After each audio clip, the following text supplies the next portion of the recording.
The room was silent except for the soft hum of the air filtration system. Jacob Hayes stood by the large observation window, staring out at the endless expanse of space. His hands were clasped behind his back, but they tightened slightly as he watched the sleek human ships depart from the orbital station, Serenity Prime. The peace talks had failed, and Earth's delegation was returning home without a resolution. Beside him, Laura Simmons shifted uncomfortably. Her fingers tapped lightly against the tablet she held, though she stopped herself when she noticed Jacob glance her way. "It didn't have to end like this," Jacob said finally, his voice low and heavy with regret. He turned away from the window and faced Laura. His tired eyes reflected years of trying to bridge gaps between species that seemed determined to misunderstand each other. "We had a chance, Laura. A real chance." Laura nodded but didn't say anything right away. She knew Jacob wasn't looking for agreement or reassurance. He just needed to talk. The weight of what had happened hung over both of them like a storm cloud. Finally, she spoke. "Do you think they'll listen when we get back? Or will it be too late?" Jacob sighed deeply. "I don't know. People are scared. They see the Caliph as a threat, not as, well, people. And now, after walking away from these talks," he trailed off, shaking his head, "they'll see it as weakness. Some might even call it an act of war."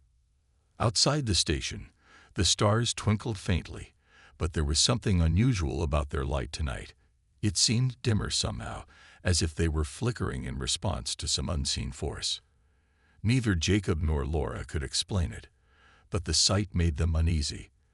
They weren't scientists, but they'd been around space long enough to know that stars didn't behave like that without reason. Back on Earth, news of the failed negotiations spread quickly. Social media buzzed with opinions ranging from anger to fear. In Colorado, Daniel Carter sat in his modest home office, scrolling through reports on his computer. A retired astrophysicist, Daniel still kept tabs on cosmic events out of habit. Tonight, however, something caught his attention.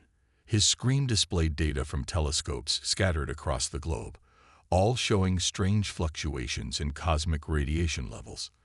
The numbers didn't make sense. They were erratic, almost as if the universe itself was trembling. "Emily," Daniel called out, leaning back in his chair. His daughter, Emily, appeared in the doorway moments later, holding a mug of tea. She worked at NASA and often helped him analyze odd readings. "Look at this," he said, pointing to the screen. "Have you seen anything like it?" Emily stepped closer, setting her mug down. She studied the graphs carefully, frowning. "That's weird," she muttered. "It's not localized either. This is happening everywhere." She paused, thinking. "Dad, do you think it has something to do with the Caliph? Maybe their technology is interfering somehow?" Daniel shook his head. "No, this feels bigger than them. Bigger than us, even." Meanwhile, aboard a distant Caliph vessel, Commander Velric also observed the stars.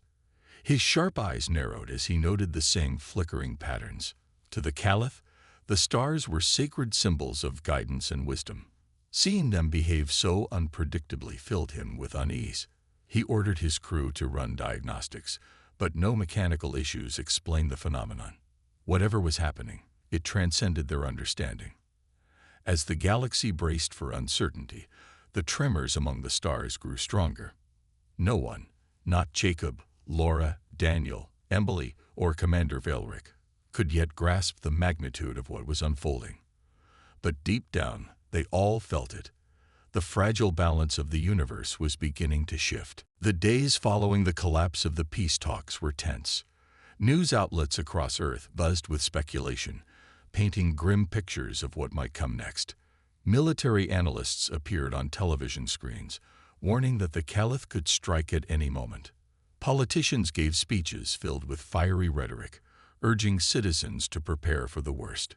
Fear spread faster than facts, and soon, people were stockpiling supplies and whispering about alien invasions in grocery store aisles.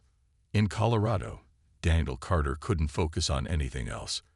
The strange fluctuations in cosmic radiation continued to puzzle them. Each night, he sat at his computer, poring over new data sent from observatories around the world. Emily joined him whenever she could, bringing coffee and fresh insights from her colleagues at NASA. Together, they worked late into the evenings, trying to make sense of the mysterious readings. "It's like the universe is holding its breath," Emily said one night, leaning back in her chair. She rubbed her temples, fatigue evident on her face. Everything is off. Radiation levels, starlight intensity. It's all connected somehow. Daniel nodded slowly. He had been thinking the same thing but hesitated to voice it aloud. If he admitted the possibility out loud, it would feel too real. "What if it's not just random?" he asked cautiously. "What if something triggered it? Something big?" Emily frowned. "You mean like us? Like our actions here on Earth?" "Maybe," Daniel replied. "Or maybe the Caliph, or both of us together. We've never seen anything like this before, Em. It's almost as if space itself is reacting to what's happening." Far away, aboard the Caliph vessel Orion *, Commander Valric shared similar concerns. His crew reported increasing instability in nearby stars, their light pulsing erratically. For the Caliph, who revered the stars as ancient guides, this was deeply unsettling. Valric called an emergency meeting with his advisors, projecting holographic images of the affected regions onto the command deck. "The stars are trembling," one advisor said solemnly, his voice carrying a note of reverence. "This has not happened in recorded history. Something disturbs them." Valric's sharp gaze swept across the room. Could it be the humans? Their mining operations have grown aggressive in recent cycles. Perhaps they have disrupted sacred ground without realizing. Another advisor shook his head. "It is possible, but unlikely. The scale of these disturbances suggests something greater, a force beyond either of our species." As the Caliph debated, Jacob Hayes returned to Earth burdened by guilt. He attended press conferences and interviews, attempting to calm public fears, but his words felt hollow even to him. No matter how hard he tried, he couldn't shake the feeling that humanity had made a terrible mistake by walking away from the negotiations. Late one evening, after another exhausting day, Jacob sat alone in his apartment staring at the city skyline. Laura had offered to stay, but he insisted she go home and rest. His solitude was interrupted by a soft chime from his personal communicator. Frowning, he picked it up and saw an encrypted message waiting for him. There was no sender listed, only coordinates pointing to a distant region of uncharted space and a single line of text. "Find me before it's too late." Jacob stared at the screen, his heart pounding. Who could have sent this? And why now? He considered deleting the message, dismissing it as a prank or worse, a trap, but something stopped him. Deep down, he felt it wasn't coincidence. The stars trembling, the failed talks, and now this cryptic message. It all seemed linked. The next morning, Jacob approached Laura with the information. She listened intently, her brow furrowed. "Do you think it's legitimate?" she asked when he finished explaining. "I don't know," Jacob admitted, "but I can't ignore it. Not after everything that's happened." Laura nodded slowly. "Then we go. Whatever this is, it might be our only chance to fix things." With little time to waste, they arranged passage on a private shuttle bound for the coordinates. Neither of them knew what awaited them in the depths of space, but they agreed on one thing: humanity, and perhaps the entire galaxy, was running out of time. As their shuttle lifted off, leaving Earth behind, Jacob glanced out the window at the stars.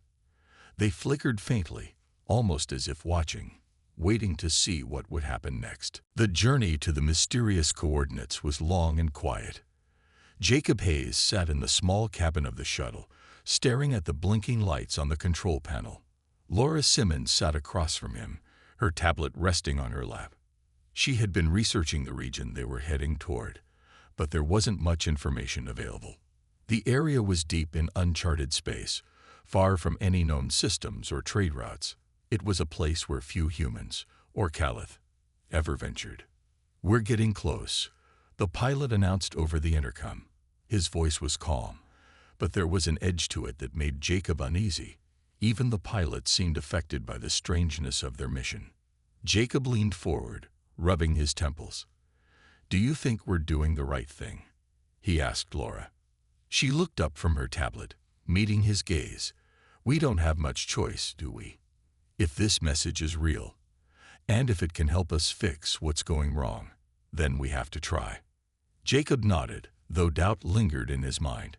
He couldn't shake the feeling that they were stepping into something far bigger than they understood. Still, he knew one thing for certain. Staying on Earth and waiting for disaster wasn't an option. As the shuttle approached the coordinates, the stars outside grew dimmer. It wasn't just a trick of the light. They were visibly fading, their glow shrinking until they looked like distant embers. Jacob and Laura exchanged worried glances. Neither of them had ever seen anything like it. "There," the pilot said suddenly, pointing ahead. Through the viewport, they could see a faint shimmer in the darkness, a swirling mass of energy that pulsed rhythmically, almost like a heartbeat. It was impossible to tell how large it was or what it was made of. It simply hung there, silent and watchful. "What is that?" Laura whispered, her voice barely audible. "I don't know," Jacob replied, "but I think we're about to find out." The shuttle slowed as it drew closer to the anomaly. Without warning, a blinding flash of light filled the cabin. Jacob shielded his eyes, instinctively reaching out to grab Laura's arm. For a moment, everything went white, and the hum of the engines faded into silence. When the light dimmed, they found themselves staring at something incredible. A massive structure floated before them, its surface gleaming with an otherworldly glow. It was shaped like a towering monolith, its edges sharp and precise. Patterns of light danced across its surface, shifting and changing in ways that defied logic.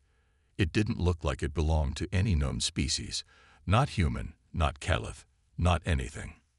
This isn't possible," Laura stammered, clutching her tablet tightly. "It's too advanced, too perfect." Before either of them could say more, a voice echoed in their minds. It wasn't loud, but it carried a weight that silenced all thought. "You are here," it said simply. The words resonated deeply, as if the voice already knew everything about them. Jacob swallowed hard, trying to steady his breathing. Who are you?" he managed to ask. "I am Solus," the voice replied, "a guardian created to maintain balance in the cosmos.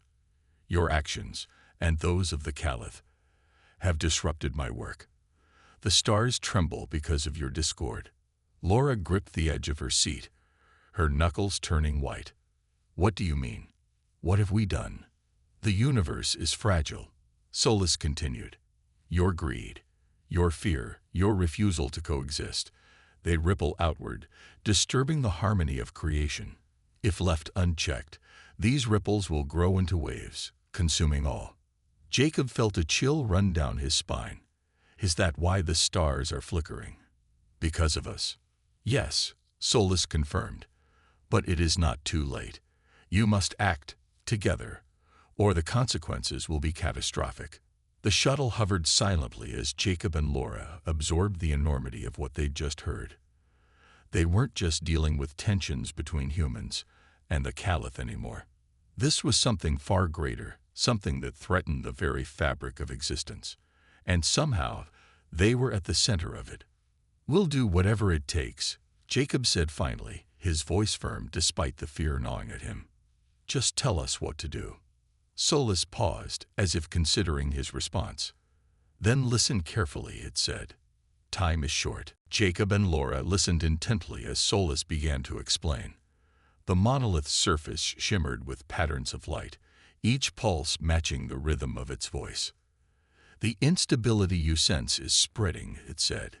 "It begins with the stars but will soon affect planets, life forms, and even time itself.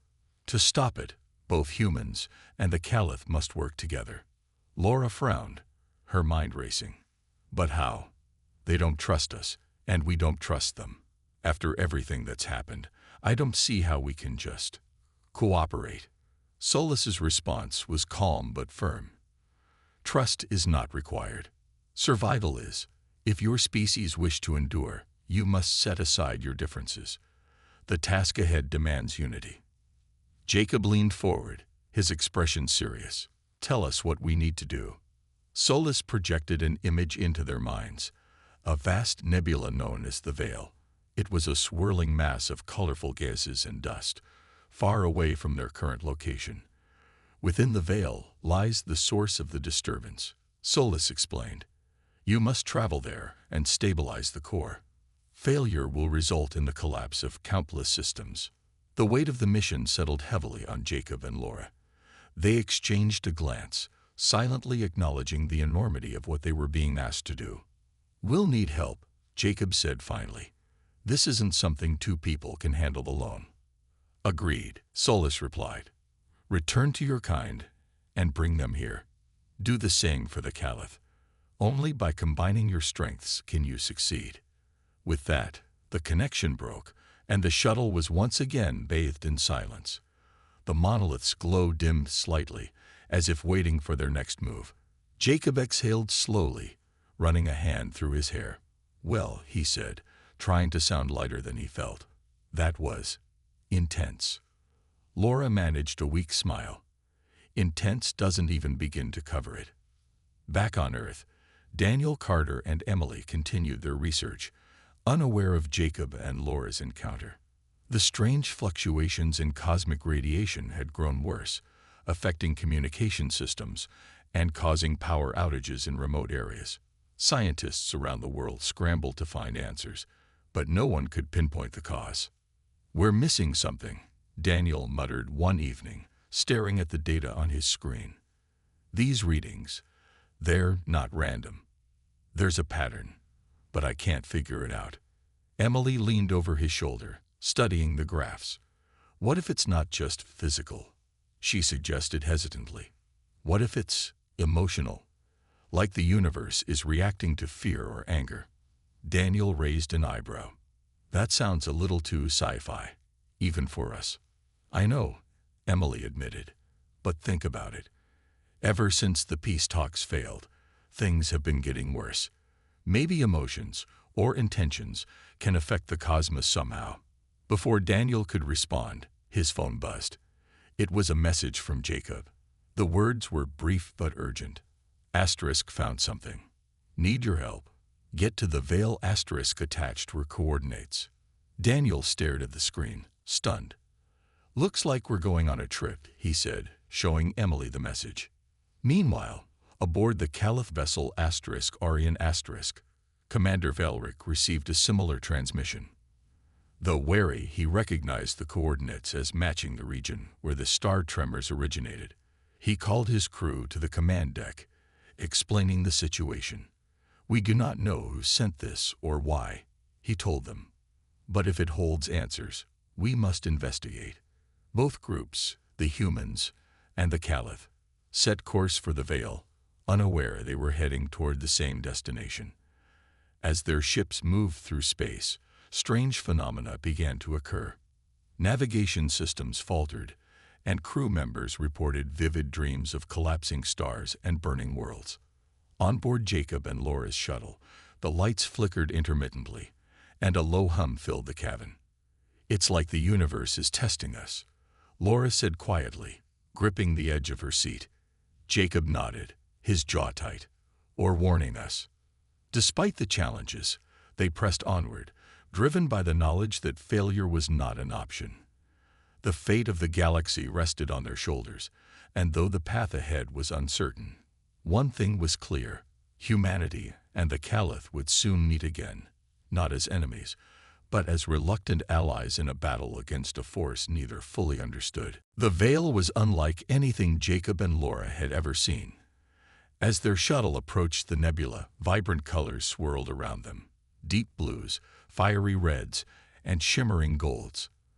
The gases seemed alive, twisting and curling as if reacting to their presence. It was beautiful, but there was an undeniable tension in the air, a feeling that they were intruding on something ancient and powerful. Not far behind, The Caliph vessel Orion emerged from the void. Commander Valric stood on the command deck, his sharp eyes scanning the chaotic display of light and color. His crew worked silently, adjusting instruments and running scans. None of them spoke, but the unease was palpable. They had never encountered a place like this before. As both ships drew closer to the heart of the Veil, strange phenomena intensified. On board Jacob's shuttle, the hum grew louder, almost deafening. Lights flickered wildly, and the temperature fluctuated between freezing cold and unbearable heat. Laura gripped her seat tightly, her knuckles white. "This isn't normal," she said through gritted teeth. "It's like the Veil knows we're here." Jacob nodded, his face pale. He wanted to reassure her, but he couldn't deny the truth. Something, or someone, was watching them. The same disturbances plagued the Caliph ship. Systems malfunctioned without explanation, and crew members reported hearing whispers in their minds. Some claimed to see visions of collapsing stars and dying worlds. Valric ordered his team to remain focused, though even he felt the weight of the unknown pressing down on him. Then, without warning, the two ships detected each other. Alarms blared on both sides as sensors locked onto the unfamiliar vessels. For a moment, it seemed like conflict was inevitable. Weapons systems powered up, and fingers hovered over triggers. But then Solus's voice echoed once more, not just in Jacob and Laura's minds, but in everyone's. "Enough," it commanded, its tone firm yet calm. "Your divisions have brought you to the brink of ruin. If you fight now, all will be lost." The humans and the Caliph froze, stunned by the sudden intrusion. Jacob quickly activated the shuttle's communication system. "Stand down," he shouted. "We didn't come here to fight." On the Orion Valric hesitated. His instincts told him to act, to protect his people, but something about Solus's words struck a chord. Reluctantly, he gave the order to lower their weapons. Both ships moved cautiously toward the center of the Veil, where a massive structure loomed into view. It was another monolith, similar to the one Jacob and Laura had encountered earlier, but larger and more imposing. Its surface pulsed with energy, casting an eerie glow across the surrounding gases. Solus's presence radiated from it, filling the area with an overwhelming sense of intelligence and power. "You have arrived," Solus said, addressing both groups simultaneously. "Now you must work together to restore balance. The core of the Veil is destabilizing. If it collapses, the ripple effects will destroy countless systems." Jacob stepped forward, speaking for the humans. "We'll do what needs to be done. But how?" Solus projected a series of images into their minds, diagrams of the core and instructions for stabilizing it. "You must align your technologies," it explained. "Human ingenuity combined with Caliph precision can counteract the instability. Act quickly, for time is short." Valric exchanged glances with his advisors. Trusting the humans went against every instinct, but he knew Solus was right. Failure meant extinction, for both species. "Very well," he said finally. "We will cooperate. For now." With no time to waste, the two groups joined forces. Engineers from both sides worked side by side, sharing knowledge and resources. At first, tensions ran high. Misunderstandings led to arguments, and old prejudices flared. But as they delved deeper into the task, a fragile camaraderie began to form. They realized they shared a common goal: survival. Jacob and Laura coordinated efforts between the teams, ensuring progress remained steady. Daniel and Emily arrived shortly after, bringing crucial data that helped refine the stabilization process. Together, they pieced together a solution, guided by Solus's instructions. As the hours passed, the trembling stars outside began to steady. The chaotic swirls of the Veil calmed, and the oppressive weight in the air lifted slightly. For the first time since the mission began, hope flickered to life, not just among the humans and the Caliph, but across the galaxy itself. The stars watched, waiting to see if harmony could truly be restored. The work inside the Veil was grueling. Humans, and Caliph labored side by side, their tools clinking and hissing as they adjusted the core's delicate mechanisms. The air was thick with tension, but also with determination. Each group had its own way of doing things, and clashes were inevitable. Arguments broke out over methods, materials, and even simple misunderstandings. But every time voices rose, Jacob Hayes stepped in to mediate. "We're here for one reason," he reminded them firmly, his voice cutting through the chaos. "If we don't get this right, none of us will make it out alive. So let's focus." Laura Simmons stood beside him, offering quiet support. She translated technical terms when needed and kept detailed records of their progress. Her calm demeanor helped ease some of the friction between the two species. Slowly, trust began to form, not perfect or complete, but enough to keep moving forward. Commander Valric watched the humans closely, his sharp eyes missing nothing. He didn't trust them fully, but he respected their effort. When one of his engineers hesitated to share vital data, Valric intervened. "Give them what they need," he ordered. "Our survival depends on this." Daniel Carter and Emily worked tirelessly, analyzing readings from the core and adjusting calculations. Their expertise bridged gaps between human and Caliph technology, ensuring the pieces fit together smoothly. Daniel often found himself explaining concepts in simpler terms, while Emily used her diplomatic skills to smooth over disagreements. Together, they became a crucial link in the fragile alliance. As the hours dragged on, exhaustion set in. Crew members stumbled on their feet, their movements sluggish. Some rested briefly before returning to the task, unwilling to slow down. The stakes were too high. Outside the monolith, the stars continued to flicker, though less violently than before. It was a sign that their efforts were working, but Solus's voice echoed in their minds, urging them to hurry. "Time is slipping away," it warned. "Do not falter now." Then came the sabotage. It happened without warning. A small explosion rocked the core chamber, sending sparks flying and knocking several workers off their feet. Smoke filled the air, and alarms blared loudly. Panic spread quickly as everyone scrambled to assess the damage. "What happened?" Jacob shouted, coughing through the haze. "It's sabotage," one of the human technicians yelled, pointing to a damaged control panel. Wires sparked dangerously, and part of the core's structure groaned under stress. Valric barked orders to his team, his voice cutting through the confusion. "Secure the area. Find the source." Amid the chaos, accusations flew. "This is your doing." A human engineer snapped at a nearby Caliph worker. "You've been against us since the start." "No," the Caliph replied sharply. "We have as much to lose as you do." Jacob raised his hands, trying to restore order. "Stop. Blaming each other won't fix this. We need to work together, now more than ever." Laura rushed to the damaged panel, examining it closely. "We can repair this," she said, her voice steady despite the urgency. "But we need everyone's help." Reluctantly, the two groups refocused their efforts. Engineers worked shoulder to shoulder, repairing the damage as quickly as possible. Daniel and Emily coordinated power reroutes, preventing further explosions. Valric personally oversaw safety measures, ensuring no one else got hurt.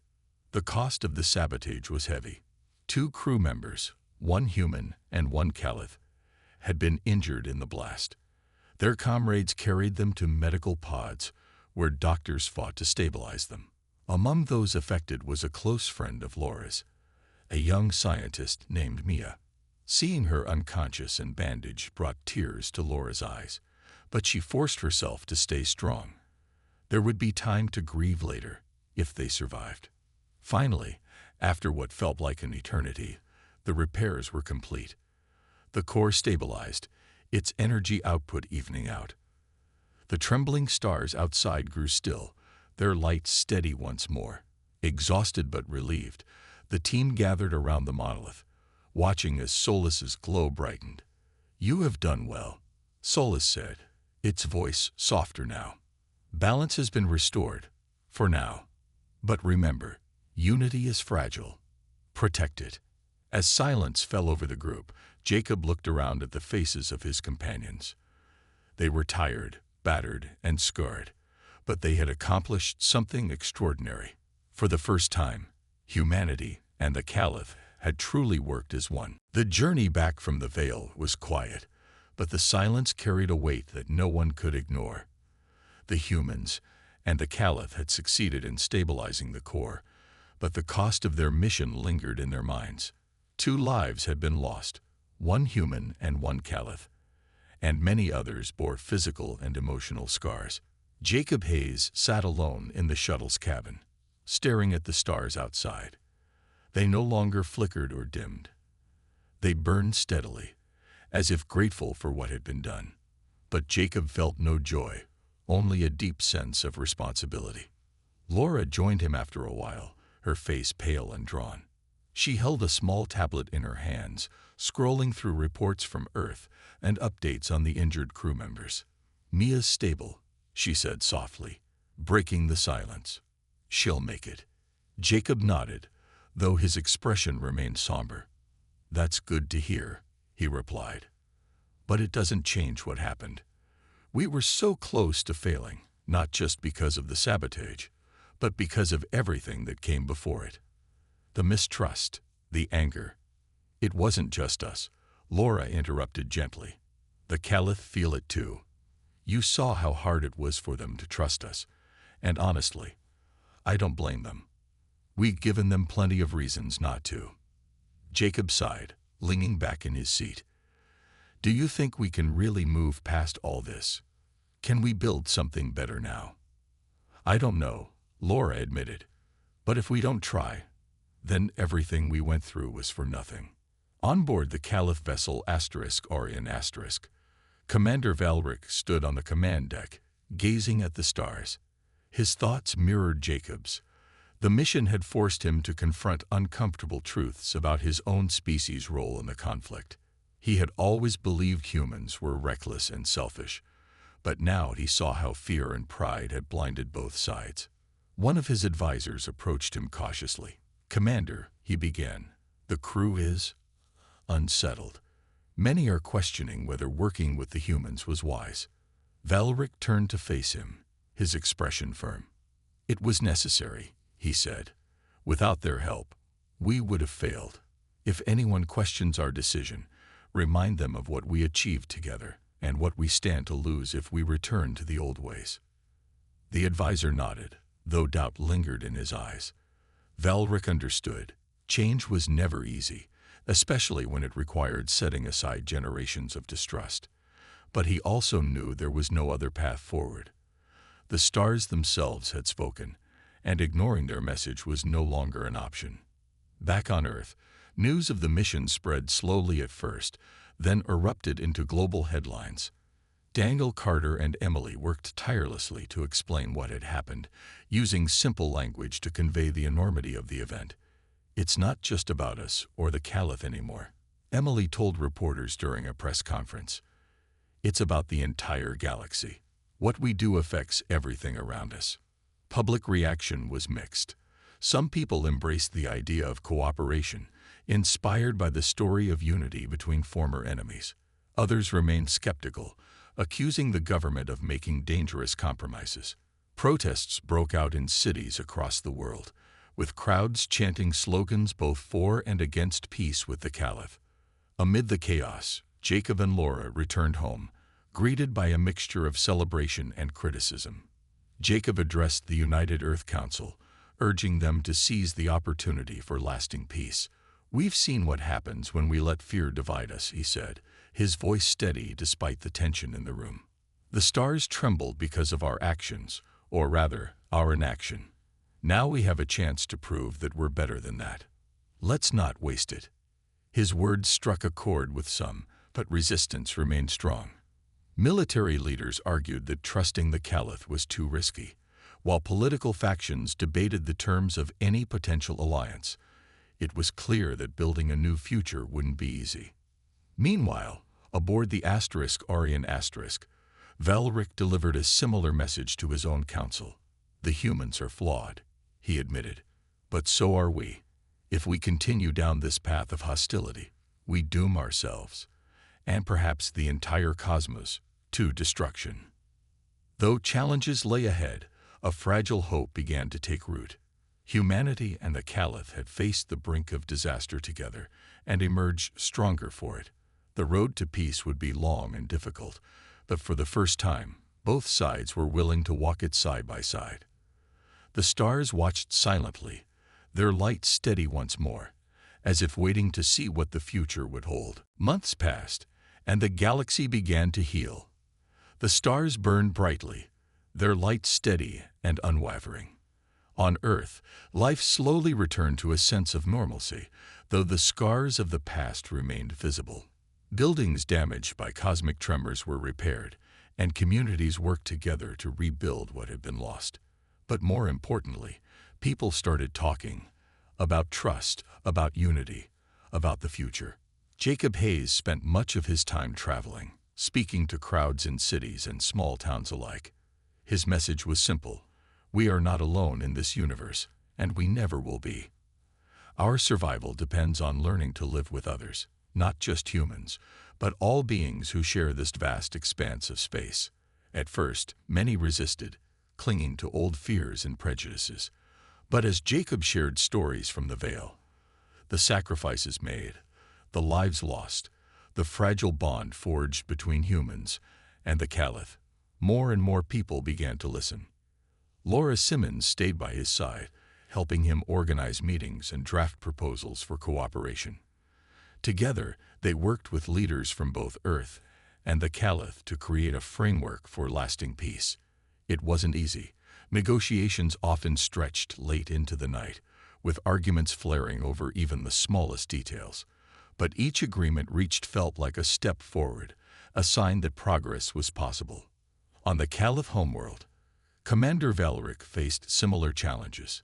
His people were proud and stubborn, unwilling to forget centuries of tension with humanity. Some openly opposed any form of alliance, while others quietly supported it but feared backlash from their peers. Despite these obstacles, Valeric pushed ahead, determined to honor the sacrifices made during the mission. We owe it to those who gave their lives, he told his council.